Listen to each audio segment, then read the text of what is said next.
जुन्या भांडणाचा राग मनात धरून अॅट्रॉसिटी गुन्हा दाखल करण्याची धमकी दिल्याप्रकरणी डॉक्टर रवींद्र बनसोडे यांच्या विरोधात गुन्हा दाखल करण्यात आलाय। किरण शिंदे यांच्या पुतण्याचा गोवा येथे मृत्यू झालाय। त्या घटनेचा संशय शिंदे कुटुंबियांनी बनसोडे यांच्यावर घेतलाय। त्या पार्श्वभूमीवर परिवाराचे वादविवाद मागील 1.5 महिन्यापासून सुरू आहेत। मध्यंतरी संतप्त झालेल्या शिंदे परिवारानं डॉक्टर बनसोडे यांचं हॉस्पिटल फोडलं होतं। त्यावरून त्यांच्या विरुद्ध गुन्हा दाखल करण्यात आला होता। अशी तक्रार मोठ्या प्रमाणात सुरू असताना 18 मे रोजी डॉक्टर रवींद्र बनसोडे यांनी रात्रीच्या 10 वाजता किरण शिंदे यांच्या मोबाईलवर व्हॉट्सअप चॅटिंग केलं आणि त्यामध्ये दमदाटी दिली आहे व अॅट्रॉसिटी गुन्हा दाखल करण्याची धमकी दिली आहे। हेड कॉन्स्टेबल राजेंद्र फुलारी हे करीत आहेत।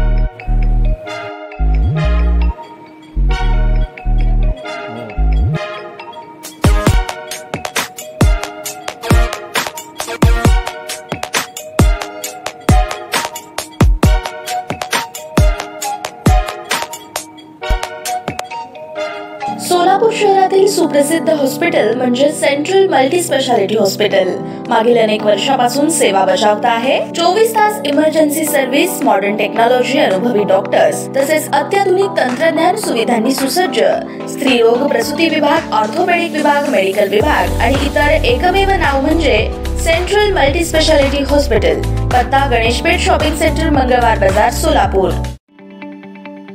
ताज्या बातम्या पाहण्यासाठी प्राईम महाराष्ट्र न्यूज चॅनलला सबस्क्राईब करा।